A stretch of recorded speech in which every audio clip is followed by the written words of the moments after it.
매일 아침 정원에서 꽃을 가꾸는 것이었습니다.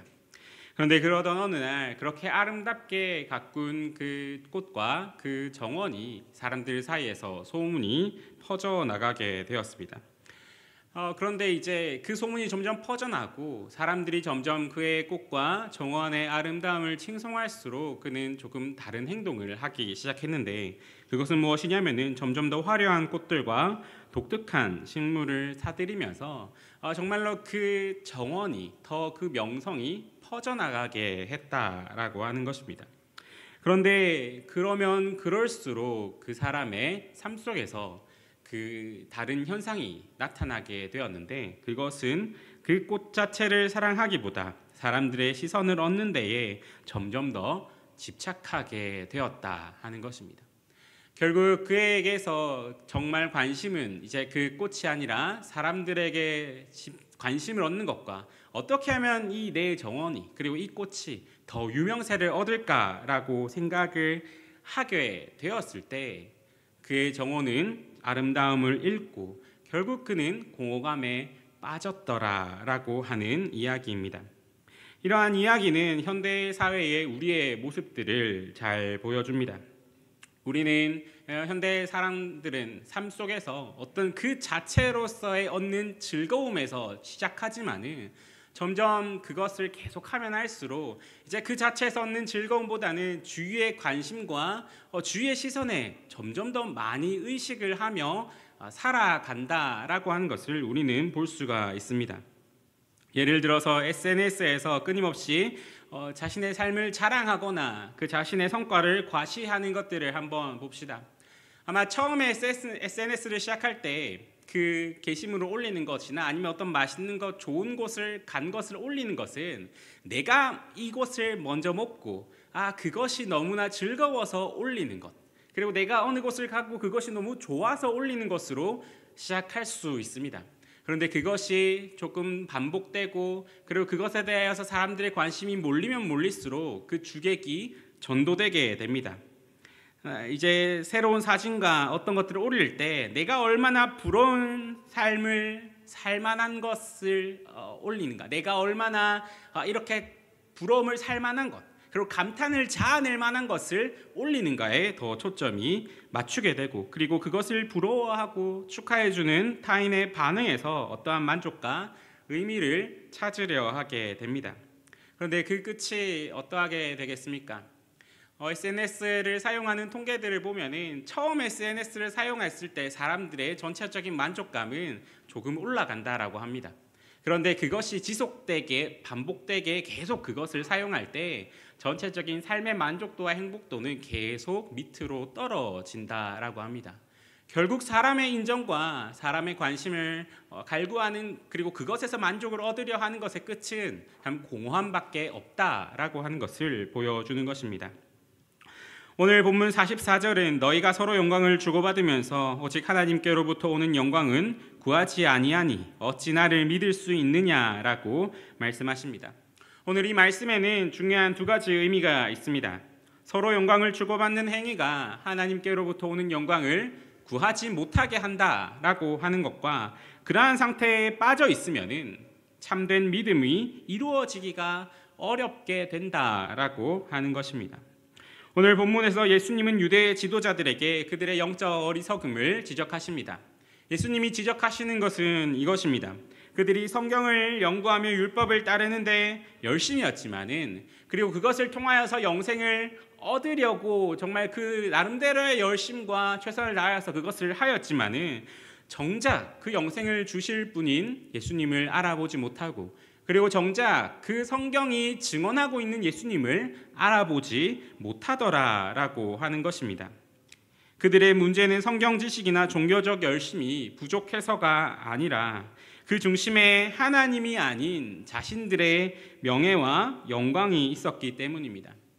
결국 내가 무엇을 얻으려고 할 때에 성경을 잘 연구하였으면 성경이 보여주는 방향, 그리고 성경이 비춰주는 그 길로 가고 그것으로서 취하려고 해야 되는데, 그것이 아니라 그 결과만 바라보고 그 방법과 과정은 자신의 멋대로 해석을 하고 그리고 자신의 멋대로 조금 내가 할 수 있을 만큼, 내가 이 율법을 이렇게 지키는 것이 올바른 방법이면은 내가 봤을 때 이것을 잘 못할 것 같으니까 내가 할 수 있을 만큼 바꿔서 지킨다든지, 아니면은 그것을 정작 참된 의미는 지키지 못하면서 그것만 하는 것을 잘 지키고 있다라고 생각하는 식으로 그들은 그 성경을 보고 그 속에 담긴 의미를 잘 이해하지 못하면서, 그리고 그 성경이 증언하는 예수님을 보지 못하면서 만족하고 있었더라라고 하는 것입니다.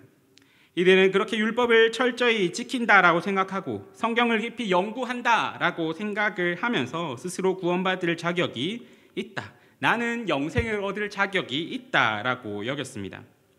결국 이들의 이러한 잘못은 예수님이 오심으로써 드러나게 되는데, 결국 성경이 바르게 증거하고 있는 것을 보기보다 그 성경의 내용을 사용해서 다른 것을 얻고자 하는 것, 그러한 그들의 모습이 드러나게 되며, 결국 그들이 하는 것이 종교적인 열심과 성경을 열심히 연구하고 그것을 최선을 다해서 가지려 하였지만은 결국 성경이 말하고 있는 본질과는 떨어진 채로 그것을 행하고 있었더라라고 하는 것이 예수님의 말씀을 통해서 드러나게 됩니다. 현대 사회에서도 유사한 모습들이 나타나게 됩니다. 우리는 성경을 읽고 그리고 말씀을 들음으로써 그 성경에 대한 내용들을 받아들이고 그 성경의 내용들을 통하여서 우리의 삶을 구성하고 살아가려고 합니다. 그런데 그 지식과 열심들이 신앙의 본질과 연결되지 않을 때가 있습니다. 우리의 삶이나 아니면 어떤 주변을 바라보면은 분명히 성경의 단어들을 사용하고 성경의 개념들을 사용해서 어떤 일을 하는 것 같은데, 그 속을 잘 들여다보면은 신앙의 본질이나 아니면은 성경이 정말로 추구하고 있는 것들이 빠진 채로 정말 겉으로만 그 단어들이나 그런 개념들을 외치는 경우가 있게 됩니다. 이럴 때는 진정한 믿음으로 이어지지 않는 모습이 그 삶 속에서 나타나게 됩니다. 그리고 이러한 것은 특히 현대의 인간 중심적인 문화와 연결되었을 때 더 큰 힘을 발휘하게 됩니다. 특히 현대의 자기개발 문화와 그리고 자기 중심적인 문화는 인간의 노력과 성취를 정말 지나치게 강조합니다. 그런 상황 가운데서 인간을 무엇보다도 최우선으로 두고, 그리고 인간의 가능성에 대하여서 인간은 뭐든지 할 수 있는 존재로 표현합니다. 이렇게 인간 중심적이 되어버린 사회에서 우리가 보게 되는 것은 우리는 정말 개인이 기준이 되는 사회에서 살아가고 있다라고 하는 것입니다. 우리는 어떤 것들에 의해서 우리가 그것을 겸손하게 따라간다라고 하기보다는 내가 조금 더 무엇을 노력하여서, 그리고 내가 조금 더 무엇을 잘하여서 이루어져 가는 것이 올바르다라고 생각하는 사회에서 살고 있습니다. 이런 사회에서 우리는 사회라는 것, 그리고 어떤 것을 구성하는 거에서 인간, 그리고 그 인간인 개인, 나 자신을 가장 최우선적인 가치로서 여기게 됩니다. 이것이 바로 개인주의의 배경이 되는 사상인데, 이러한 사상에 따라서 개인의 존재가 결혼과 가정, 교회 등 그 어느 것보다 우선한다, 그리고 그 어느 것의 규범보다 개인의 권리가 우선한다라고 생각을 하게 됩니다. 심지어는 개인의 진정한 자아를 찾기 위해서는 남편이나 아내 혹은 부모 등의 사회적 역할에서 벗어나야지 진정한 나, 진정한 개인으로서의 자아를 찾을 수 있다라고 생각하기도 합니다. 이러한 생각들 속에서 최근에 사회적으로 많이 등장하고 사용되는 단어가 있습니다. 그것은 바로 권리라고 하는 단어입니다. 권리라는 단어는 좋게 사용되기도 합니다. 우리는 사회 속에서 각자가 가진 권리를 주장하고 행사함으로써 때로는 정의를 실현하고 때로는 억울함을 해소하기도 합니다. 그런데 그 문제는 권리라는 개념이 우리의 정말 인간 중심적인 생각이나 사회적인 흐름과 결합하여서 그 안에 교만과 자기만족을 부추길 때 생겨나게 됩니다. 나는 무엇이든 할 수 있고 그럴 권리가 있다라고 하는 것이 하나님보다 나 자신을 가장 높이 두는 것으로 이어지게 되는 것입니다. 예를 들어 우리가 신앙생활을 하는 가운데서도 내가 원하는 대로 신앙생활을 할 권리가 있다라고 생각하는 순간이 있습니다. 예배와 봉사와 헌신조차도 내 자유와 권리 안에 선별적으로 골라서 하려고 합니다. 그런데 이렇게 신앙생활을 우리의 자율적 권리로만 여기게 되면 결국 하나님이 아닌 나 자신이 중심에 서게 됩니다. 그리고 신앙의 본질을 이루는 하나님을 예배함보다는 내 편의와 만족을 추구하게 되는 것입니다. 결국 성경을 보면서도 예수님을 알지 못한 어떤 그 유대인들의 잘못과 마찬가지로 우리가 교회 안에서 무엇을 하면서도 결국 신앙의 본질에는 도달하지 못하면서 정말로 그 성경이 증거하고 있는 예수님을 보지 못함 같이 정말 우리가 많은 신앙의 행위를 하지만은 그것을 통해서 나타나는 하나님의 영광과 그것을 통해서 나타내는 하나님의 사랑과 그것을 통해서 나타나는 하나님의 그 인도하심을 발견하지 못함이 우리의 권리를 지나치게 주장함으로써 드러날 수가 있게 된다라고 하는 것입니다. 이러한 개인주의와 권리의 강조는 결국 오늘 본문이 말하는 서로 영광을 주고받으면서 오직 하나님께로부터 오는 영광은 구하지 않는다라고 하는 모습과 맞물리게 됩니다. 왜냐하면 나의 권리, 나의 자유, 나의 기준이 우선시되는 곳에서는 하나님의 자리가 점점 없어지기 때문입니다. 그리고 그 자리에 내가 원하는 어떠한 것들이 점점 커져가며 이제 그 신앙에서의 주객이 전도되는 현상이 일어나게 됩니다. 이러한 모습이 세상에서는 그럴 수 있습니다. 자기 권리와 만족을 최우선으로 삼고 사람들 사이에서 영광을 주고받으며 인정받는 일에 몰두하는 것이 당연하게 여겨지는 세상이기 때문입니다. 그리고 진리의 닻이 없는 세상에서는 그 물결이 치는 대로 휩쓸려가며 이 시대에는 이러한 모습으로 저 시대에는 저러한 모습으로 나타나는 것이 진리의 닻이 없는 세상에서는 당연합니다. 하지만 교회는 달라야 합니다. 세상의 가치관이 사람 중심, 개인의 자유와 권리를 강조하며 정말 이 시대에서 이러한 것들이 강조된다 할지라도 어떠한 세상의 파도와 물결이 있다라고 할지라도 우리는 진리의 닻을 가지고 있고 그것에 굳건하게 자리를 잡은 교회이기 때문에 우리는 그 무엇보다도 다른 기준 위에 성경의 말씀과 하나님의 기준 위에 우리의 삶을 세워나가야 하는 것입니다. 그것을 위해 우리가 오늘 생각해야 할 것이 바로 서로 영광을 주고받음과 그리고 하나님께로부터 오는 영광을 한번 비교하여서 잘 생각해 보는 것입니다. 예수님은 본문의 44절에서 너희가 서로 영광을 주고받으면서 오직 하나님께로부터 오는 영광은 구하지 아니하니 어찌 나를 믿을 수 있느냐라고 말씀하십니다. 우리는 서로 영광을 주고받는 일이라는 것이 이 말씀을 통하여서 우리 가운데 정말로 쉽게 일어날 수 있으며 그리고 처음에는 그런 목적과 그런 의도가 아니었지만은 우리가 점점 살아가고 일이 진행될수록 이러한 것으로 빠질 수 있다라는 경각심을 가져야 합니다. 그러면서 우리는 무엇이든지 다른 사람의 인정이나 다른 사람의 시선이 아니라 오히려 무엇을 하든 하나님께서 기뻐하시는지 과연 이것이 하나님의 영광을 드러내는 일인지 하나님의 영광으로부터 우리가 그 동기를 얻어서 그리고 우리가 하나님의 그 영광으로부터 온 그대로 그것을 비추어내는지를 한번 잘 생각해 보아야 합니다. 이것이 되지 않으면 성경을 보아도 예수님을 알지 못하는 것과 같은 일들이 일어나게 됩니다. 교회 안에서 예배와 봉사와 헌신의 자리에 있으면서도 그것을 통해서 주님의 영광이 드러나지 못한다면 그것은 사실 의미를 가지지 못하게 됩니다. 우리가 아는 그 모든 신앙의 행위들이 주님이 말씀하시고 의도하시고 그리고 이끌어주시는 그 의미가 나타날 때 우리는 비로소 그것을 통하여서 하나님께 영광을 돌리며 주님이 이래서 우리를 이곳에 모이게 하셨구나, 이래서 나에게 이것을 주셨구나, 이래서 나에게 이것을 하게 하셨구나라는 것이 밝히 드러나게 되며 그 가운데에서 우리는 다시 한번 그곳에서 하나님의 영광이 드러나게 되는 것을 경험하게 됩니다.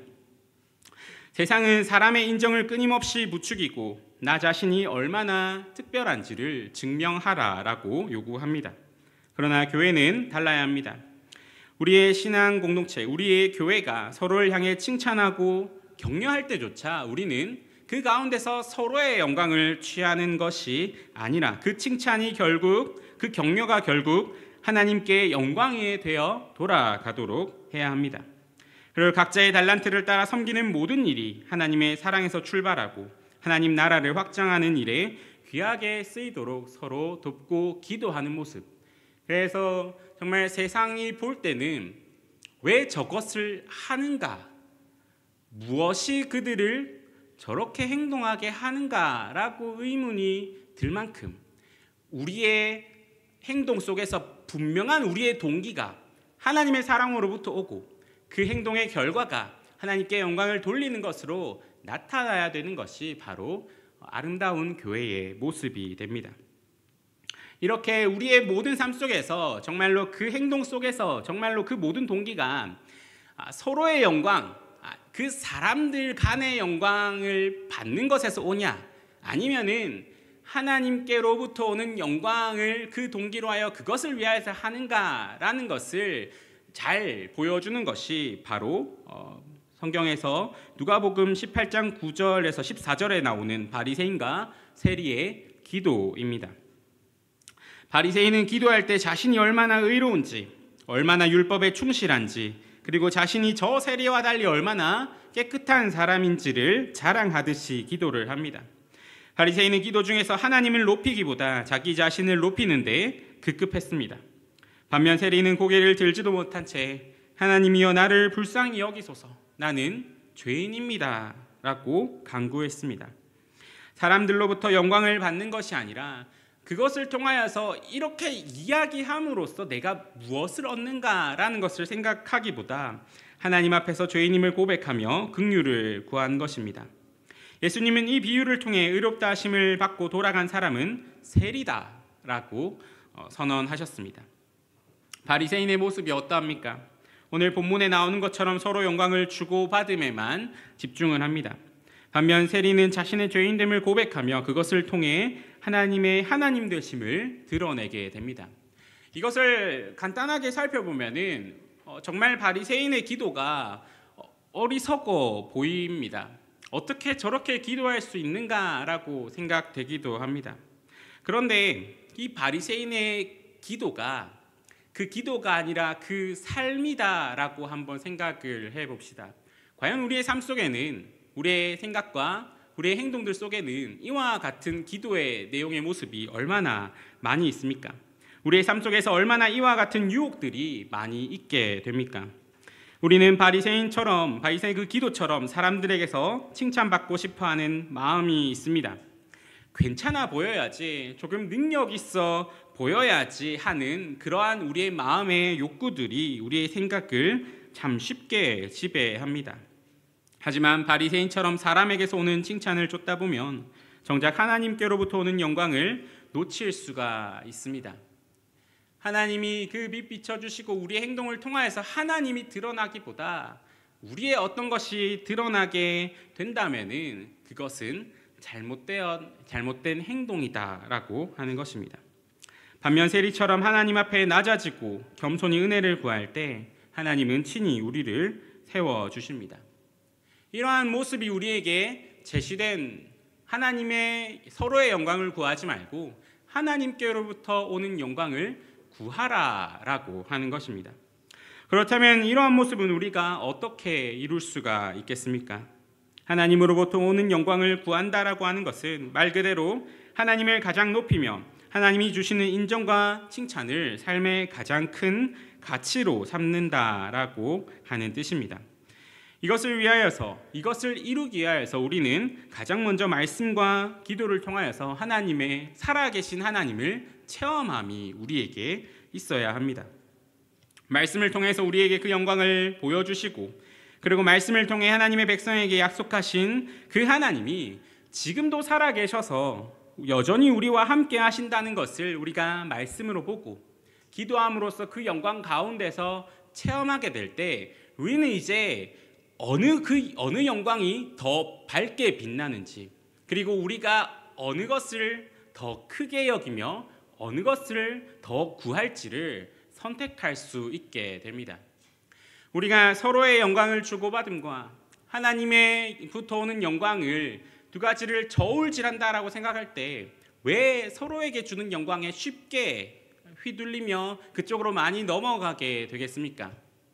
하나님으로부터 오는 그 영광의 그 밝음과 그 큼을 우리가 보지 못하기 때문입니다. 우리는 알지 못할 때, 보지 못할 때, 그리고 그것을 깨달아 체험하지 못할 때 우리는 쉽게 보이는 정말 눈앞에 있는 것에 그거 휘둘리고 선택하기가 쉽게 됩니다. 이러한 모습은 마치 정말로 어린아이에게 있는 그 돈의 가치와 같습니다. 정말로 어린아이들, 아직 그 돈 화폐의 가치를 잘 알지 못하는 아이들이 설날에 이제 가족들에게 오게 되면 어른들은 어떤 장난을 치게 됩니다. 그것은 무엇이냐면은 그 아이가 가지고 있는 돈 중에서 자, 내가 1,000원짜리 5장을 줄까? 아니면 5만 원짜리 1장을 줄까? 라고 아이에게 내미는 것입니다. 자, 이렇게 될 때 조금 세상에 일찍 눈을 뜬 아이는 당연히 5만 원짜리 1장을 받아가겠지만은 그러한 개념이 잘 없는 아이는 보통 무엇을 선택하겠습니까? 때때로 아이는 1,000원짜리 5장을 선택하게 됩니다. 왜냐하면은 그 돈이 가지는 가치를 잘 알지 못하는 것입니다. 그래서 당장 뭔가 숫자가 더 많아 보이고 뭔가 부피가 더 커 보이는 1,000원짜리 5장을 선택하게 되는 것입니다. 이것과 같이 우리에게 있어서 만약에 서로에게 주는 영광과 세상에서 오는 쾌락과 그 모든 것이 더 크게 보인다면 그 이유는 아마도 우리가 그 살아계신 하나님을 체험하지 못함과 말씀과 기도를 통하여서 그 크신 영광을 잘 알지 못하기 때문일 것입니다. 따라서 우리에게 가장 먼저 있어야 되는 것은 우리가 그 주님의 크심을 먼저 체험하고 알아보는 것, 그리하여서 그 크심을 알아감 가운데 먼저 느낌 가운데 그것을 따라감이 우리에게 있어야 합니다. 그리고 우리는 이를 위하여 계속해서 우리의 삶을 점검해 보아야 합니다. 오늘 처음 비유에 나왔던 것처럼 처음에는 좋은 의도로 시작했던 것이, 그리고 처음에는 바른 길을 따라서 시작했던 것이 시간이 지나면 지날수록 혹은 어떠한 유혹과 핍박 때문에 곁길로 그리고 다른 길로 가게 되는 경우가 있습니다. 그렇기 때문에 우리는 항상 우리의 그 신앙의 길을 걸어가면서 항상 우리를 점검해 보아야 합니다. 우리가 하는 많은 행동들 속에서 과연 내가 왜 이 일을 하는가?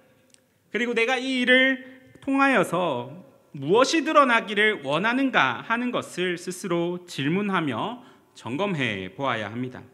그리고 그 속에 숨겨진 우리의 교만을 고백할 수 있어야 합니다. 이러한 질문과 정직한 대답이, 그리고 그것을 가지고 하나님께 나아가는 기도가 우리의 신앙을 더욱더 깊고 단단하게 만들어주게 됩니다. 그리고 이러한 것들이 점점 쌓이게 되면서 우리의 삶이 점점 더 서로 영광을 주고받는 세상의 풍조와 달라지고 오직 하나님께로부터 오는 영광을 구하는 것으로서 이제 다른 것에 눈길을 돌리는 것이 아니라 그 큰 영광을 바라보고 똑바로 걸어가는 삶으로서 변화되게 되는 것입니다. 이렇게 하나님으로부터 오는 영광을 구하는 가장 큰 본이 되시는 분이 있습니다. 바로 예수님입니다. 예수님은 이 땅에 오신 목적부터가 하나님의 뜻을 이루고 하나님께 영광을 돌리기 위함이었습니다. 예수님은 하늘 영광을 버리시고 가장 낮은 자리로 내려오셨습니다. 사람이 보기에는 수치처럼 보이는 십자가를 지셨습니다.